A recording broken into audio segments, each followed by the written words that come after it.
the Chase Thomas Podcast, for people who have nothing but time to kill. Again, for the 3 Rockies fans listening, I'm sorry. Like, this team is just, it's not even just a team, because it's not really fair to the guys on the field. Like, they're all trying their best.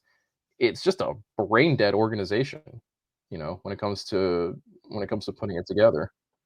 Go Rockies, man. Go Rockies. Final thing here on tonight's show, John. The most interesting free agent name still available that you've been thinking about, that you're fascinated to see where they end up, is who? I think Bellinger, in part because he's just a fascinating free agent to me. You're either getting an MVP or a dude where you're getting Jason Hayward 2.0. Mm-hmm. It's one or the other. I think Snell similarly on the pitching side, where I wrote his player comment for this year's next year's upcoming BP annual, and if you're the GM who decides to sign Blake Snell, every night you go to bed, you're just going to be going with a horrible stomach ache. Yeah. Because it's going to cost you $200 million to sign him. And he might have a walk rate over 4 next year. Like, it is guys like him and Bellinger, where it's the razor's edge, it feels like, between either Cy Young and MVP or the least productive dude on your roster. It just feels so thin at times with those two. And it has been the case with Bellinger and Snell both. But Snell, I think, although to be fair to Snell, a lot of that has also been injury, so that, which is not necessarily his fault. Wherever those two end up, I think will fascinate me. I think similarly, or not similar, I think in the other direction, I think Hader, just because, again, it's not weird, but it feels like every offseason gets its designated, like, this is the best closer available, but this dude might legit be the best closer in baseball. This man is outstanding at what he does. He will make whatever bullpen signs him immediately, noticeably, markedly better. And for that too, given that group is going to be self-selective in terms of, well, that's going to be teams that are contending or trying to contend.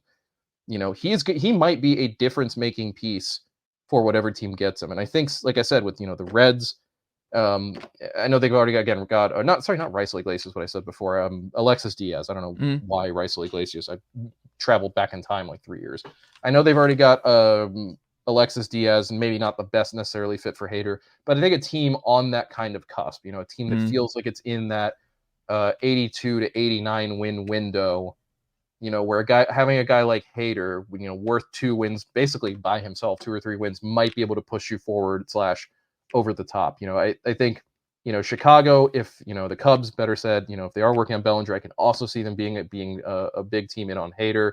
I'm surprised that Baltimore, especially given that Hader's from Maryland, went with Kimbrel instead.